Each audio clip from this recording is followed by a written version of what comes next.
So I have been working for about 15 years doing comparative studies of cannabis policies in Europe and the US, actually kind of globally, but with a particular focus on looking at Dutch policies compared to the US. If you're not familiar with the Dutch policies in the 70s, they decriminalized cannabis, and decriminalization is different than legalization in that it's not fully legal, but they were able to sell it and people were not arrested for possession or use. There's tight controls around people needed to be 18 or older. They had like consumption cafes, they called them coffee shops. And the reason for doing that was to separate the market out from what they found was happening was that because cannabis is, it used to be much less potent than it is now, but it has low addiction potential from a neurobiological perspective, and it's not particularly problematic unless you're operating machinery, et cetera. And they wanted to separate out what they called the soft drugs from the hard drugs. So when it was illegal, the same person who was selling cocaine was also selling cannabis. And so the likelihood of people slipping into or being exposed to opportunities to use harder drugs was problematic. And so the police actually came up with the legislation, and they shifted it to make cannabis decriminalized and to have age restrictions around access to it. And what they found over the years was that for Dutch citizens, that the usage of cannabis was actually lower than it was in other European countries. Now, it created problems in that a lot of drug tourism, people went there because they could have legal access to it. So that's just a little bit of background, and that has their experiences with that have formulated some of what Canada has done and what the United States has done in terms of adoption of cannabis legalization, first medically and then recreationally. So I'm going to look at what the laws are now in New York State, look at some trends in terms of what the data is across the country for use by age groups, and then kind of open it up for some questions. So one of the key things to keep in mind here is that next to alcohol, if we look at not only the United States, but around the globe, that cannabis or marijuana is the most widely used psychoactive drug. And so the prohibition on it has been problematic in some regards, in that it's not unlike prohibition with alcohol, in that even though it wasn't legal during prohibition in the US, many people had access to it. And for people who were getting access to moonshine or unsafe forms of alcohol, or making bathtub gin and things like that, that was highly problematic. And so we learned that you can't control people's behavior, but what you can do is put some guardrails in place around that. And so there are a number of different forms. So we'll look at some of the major forms of cannabis in terms of consumption. And some of the more traditional forms are less problematic. Some of the newer forms that are more potent and potentially problematic are some of the edibles, and then some things that are called like shatter or wax that are highly concentrated forms.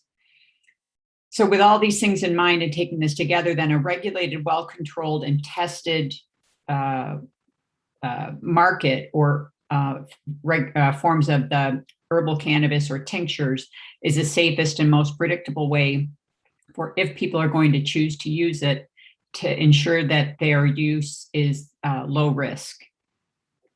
When it's left to, when you know that there's a high percentage of the population using it, and you just keep it in the black market, when it suppresses and pushes things underground, there's a greater risk for problematic use or access to contaminated drugs and such.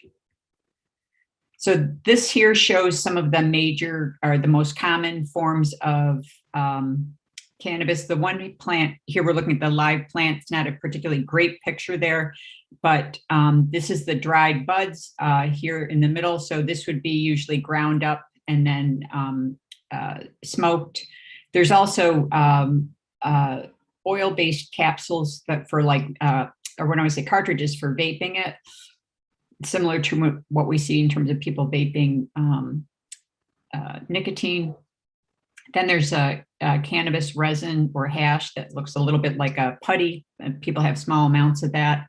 And then there's tinctures and oils. So a lot of the tinctures and oils are more medically balanced, and they have tend to have higher rates of CBD, which is cannabidiol, which is not a psychoactive compound, but has a lot of therapeutic aspects. And then they will have sometimes certain levels of THC, and the THC can be psychoactive. And when we talk about psychoactive, meaning it causes changes in terms of your cognition, perception, and the like, much in the way that sort of alcohol. And the balance between those. So if we look at those really kind of came to the fore when medical cannabis was made legal in some states. And also when we look at some of the research and the science around how it's, what attributes of cannabis can be beneficial for sleep or for people with pain and things like that. Let's see. So this is a map that looks at in the United States where, I don't know if you can see very well that on the screen here with the zoom cutoff here, but the dark green means that it's legalized for people 21 and older. This shade of somewhat darker green means that there's medical legalization. The lighter green means there's some mixed legalization, and in the orange states, it's completely illegal. And when we look at the legal status by state, there's you can look at there's a link here to a web page that you can look at what is the law in each state. And I forgot to mention the gray states are the ones where there's CBD only. So that's a medical and it's a non-psychoactive substance that's available. So you can look up the laws here by each state, which is helpful to know. Other things, if we look at, so usage rates by state over time, and that's helpful. And I have a table. I was just working on trying to make you a chart that would make it visual and easier to see, but this is helpful to kind of understand when we look at what happens when cannabis is legalized and in terms of usage rates in the state. So I'm going to show you a large complicated table, and then I'll show you some graphs that I have as well. Okay. So this here is sort of larger, more complex table. If we can look at the information by state and region, you can look at the overall what's happening in terms of usage. We tend to look at there's lifetime use, past year use, or past month use.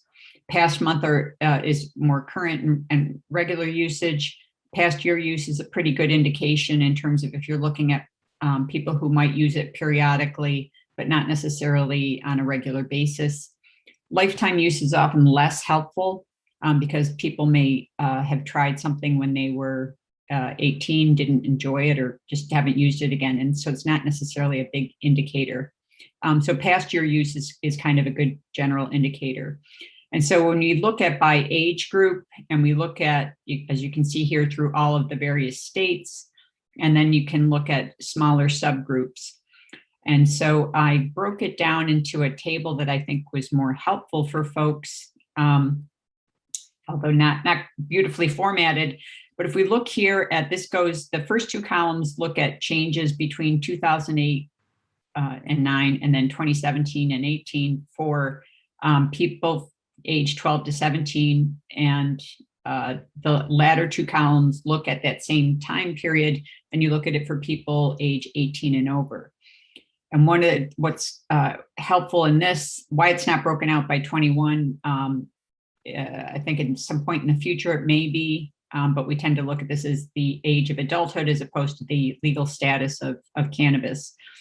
But what's helpful to look at here is, although overall we'll see an increasing trend in terms of past year use of cannabis, but in some of the states where it's become legalized, and so where there's points of sale for cannabis or marijuana dispensaries that are generally relatively tightly controlled because they don't want to lose their license, just like a decent alcohol serving establishment should do thorough age checks in terms of minimizing their own liability. So what we tend to see, if you look here, is we see with California went from just medical to fully recreational. We see an increase for those who are 18 and older, but we see a decrease for people 12 to 17. And that can show a protective sort of buffer or barrier for folks. In Colorado, we also saw somewhat of a decrease when they went to legalization in, I want to say, was it 2015? I think it was. But a sizable increase for people 18 and older. Now, Colorado is one of the first states to fully legalize recreational cannabis use. And so when you have this patchwork of policies from state to state or country to country, as you end up, it was a little bit like the Netherlands of Europe, where people were flocking to Colorado because of it was one of the only areas that had legal access. So we see that it's much higher than everywhere else. District of Columbia, there we see a big increase in terms of 18 and over, and we see somewhat of an increase in youth usage rates. Washington State, moderate increase for youth usage rates, huge increase for people 18 and older, and then a similar trend for Vermont. Now here in New York, we have the data here. And so during this period of time, it wasn't legal in New York. We don't have any data really yet for what's happening in New York State. So this is looking at when a period of time when we established medical access to cannabis. So there was some decline in underage, or not underage, but youth use. So we're looking at middle school, high school, and some increase in adult use, although not too big. These bottom four states here, so we see Wyoming, Tennessee, Idaho, and South Carolina. It was fully illegal, and or it still remains fully illegal there. They don't have medical or CBD access. And here we see not much in the way of change, and we see comparatively modest numbers, not too different than what we have in New York State, have had in New York State. And we do see some increase, although overall lower numbers and percentages of use 18 and over. So what is New York's Marijuana Regulation and Taxation Act? What does it mean for the consumer? So the rules are that people can possess up to 3 ounces of generally what we think of as leafy or dried cannabis. So that would be like the bud that was in the picture before, and 24 grams of cannabis concentrate. So that would generally be like a cannabis oil or tincture along those lines. For a household of more than one adult, you can have a maximum number of 12 plants per household. It's supposed to be, if there's only one adult, that you can have 6 plants, and you can have 3 mature and 3 immature plants per adult. So maturity just means whether or not it is can be harvested or dried for use and consumption. I guess this is actually a little bit more, maybe depending on what it means for the general population. So the retail tax, there's some complicated taxes around the concentration of THC. I didn't put that in here because I'm not particularly clear on how they're going to regulate that. but it's supposed to be a 9% state tax and a 4% local tax, with 75% of the local earnings going to municipalities and about 25% to counties. Now, having said that, each community can make their own determination. Not every community has to permit legal sale of retail sale of cannabis, although they do have to permit people to, if they want to have their own, or if they want to use it on their own and they're using it in their own home and not in public places, then that will be legal. So they have until the end of 2021 to opt out of having retail accessibility in their municipalities. The way that the revenues are supposed to break out is about 40% of the revenues are supposed to go to community grants for reinvestment, 20% to schools, and 40% to either drug treatment facilities or public health education and prevention related to cannabis and other drug addiction.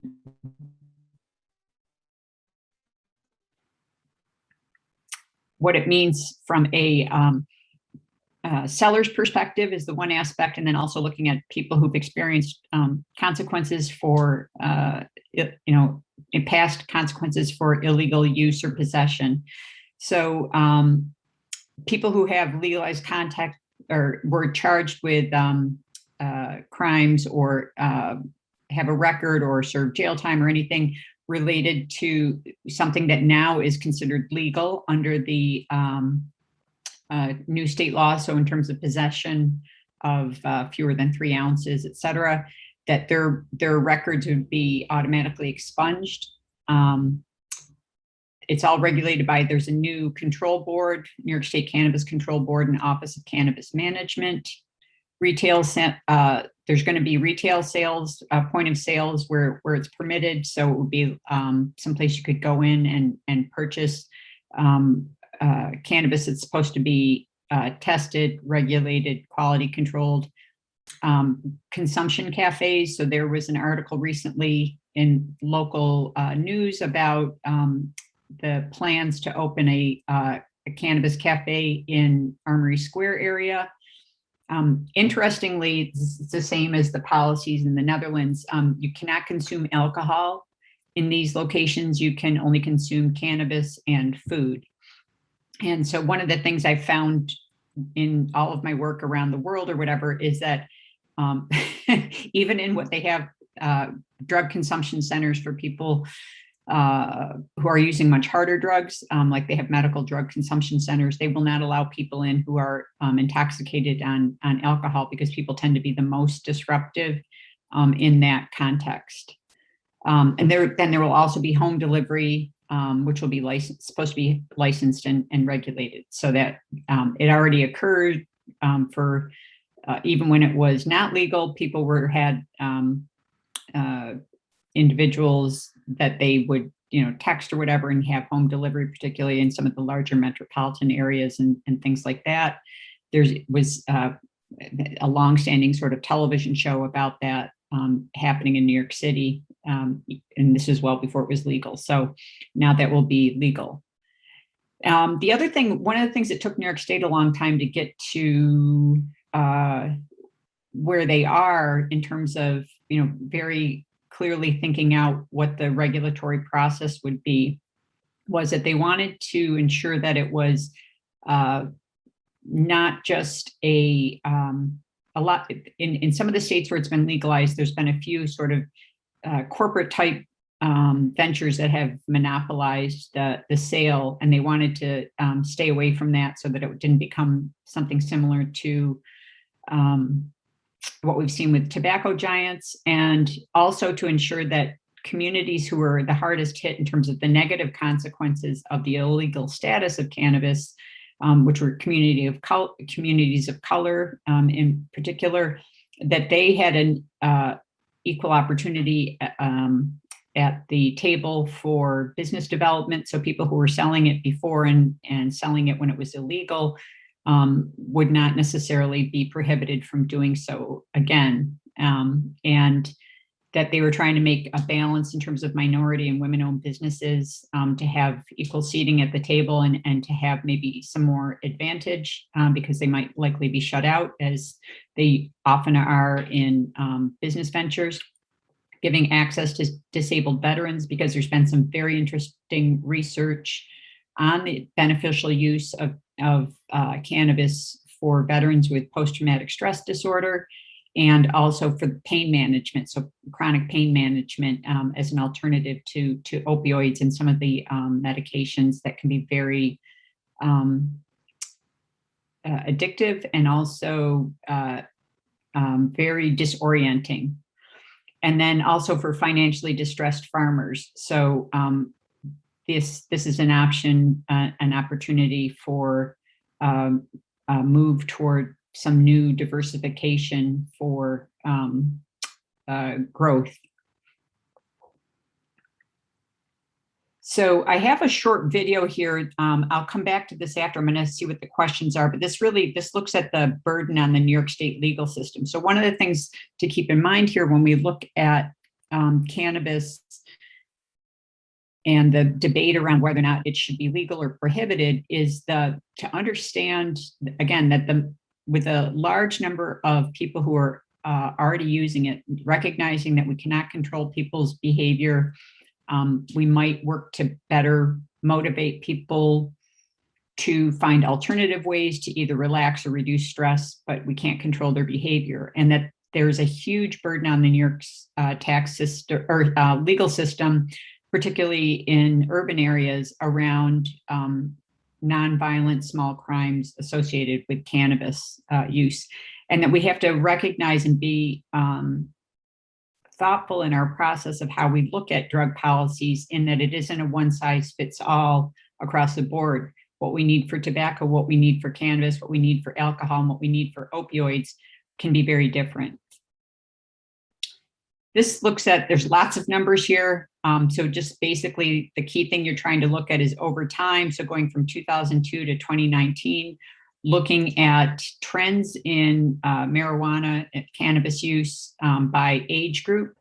And so over this time period, we've seen this is national data, and we've seen a rapidly changing tapestry and patchwork sort of legalization or decriminalization policies across the country. And whereas if we look at the green and purple, which is this, let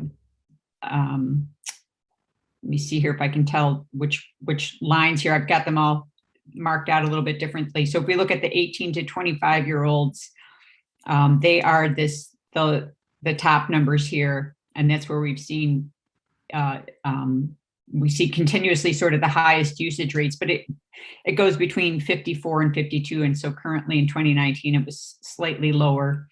If we look at the overall numbers, though, for the country, it's gone up from 41 to 49, and from a percentage wise, and the age group here that we look at in terms of the 26 plus is represented by the red line here. So we've seen some growth there, and actually some nationally, some modest decline in the 12 to 17-year-old age group. And that seems to be reflective of what we see in some of the states where it's become legal.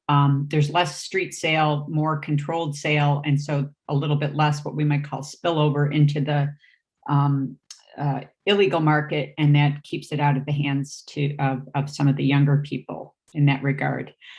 What I should have put in here, I wrote a book chapter on looking at age as a predictor of cannabis use. And when I first started working on it, I thought that it was going to be looking at youth as age, but what we really found was that for the sort of the boomer generation, as they were people who were often exposed to marijuana in the 60s and 70s, used it and found it to be relatively non-problematic, but because of the illegal status, did not use it through 70s, 80s, 90s, early 2000s. And then with the increasing acceptance and decreasing legal ramifications, have returned to some recreational use of it. and have found it to be helpful for sleep, pain, and recreation without some of the negative effects they have from alcohol. So those are some of the things that have kind of driven sharper increases in people 55 and older. Here we look at 12-month, and again, so as I said earlier in the presentation, we have past year use that we look at and past month use that we look at, as well as lifetime. And the past month or past 1 year usage by age group here, we have the same difference. So we have the 18 to 25-year-olds that has steadily kind of increased. If we look at the overall numbers, which is the red numbers, those have gone up somewhat. For the people 26 and older, that's gone up, but for the people 12 to 17, that has declined slightly.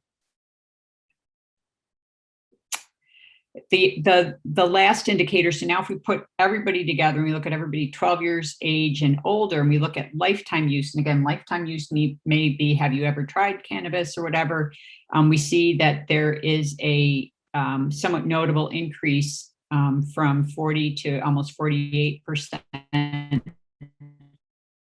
population in that same time period. So depending on how you slice the data and how you look at it, you get a somewhat different picture. As an addiction specialist, my concern is not necessarily with somebody who tries something once or uses it intermittently. It's more a concern of if people become dependent on a substance and use it compulsively and problematically. And so those are all different things when we look at statistics and what does it mean for us and what does it mean for communities that are important to keep in mind. This is a graph here too. Then if we look at why do people use any psychoactive substance or compound? So certainly for recreational purposes and relaxation is one component, but this is kind of a graph that looks at for medical use of marijuana and cannabis, there's different compounds in it. So if we look at CBD as the non-psychoactive component, and that has the most medical application. And you can look here. So when we look at neuroprotective, so people who have neuropathy, pain, chronic pain, arthritis, inflammation, things like that, that it can be very helpful. THC, if we look at, that's a psychoactive compound, and we look at the green and the red components here, that it has particularly helpful for people with wasting disease or cancer or poor appetite and things like that. And then some of the other subcomponents have some skeletal benefits to it. So what's important though to keep in mind here as an overall consideration is that if people try something or if they use it and if it's not enjoyable, they tend not to go back to using it again. So but if they have some benefit to it, it's positively reinforcing. So it could be relaxation, it could be pain relief. They may or may not be aware of what that positive reinforcement is, but if it's a positive reinforcement, then they're likely to continue to use and use more regularly. So same thing if you're drinking alcohol or smoking cigarettes, if you have a negative, if you don't really enjoy the taste or enjoy the experience, you're not going to continue to use. So if people use something and it makes them feel better, they're likely to use it again. So the next two slides I have here are looking at just from THC, which is the main psychoactive compound here. It's helpful to note too, so this is looking at a molecule of THC, and this is the chemical compound basis of it.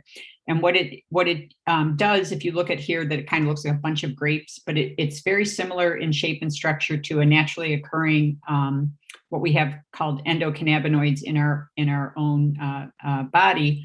And the one that interacts in the CB1 receptors in the brain is known as anandamide. So anandamide and THC is an artificial sort of form of anandamide, and what it does is it fits into a receptor site in the human brain and therefore activates some of the same things that anandamide does. So anandamide helps in terms of facilitating forgetting, and in that way it's helpful for de-stressing and for PTSD.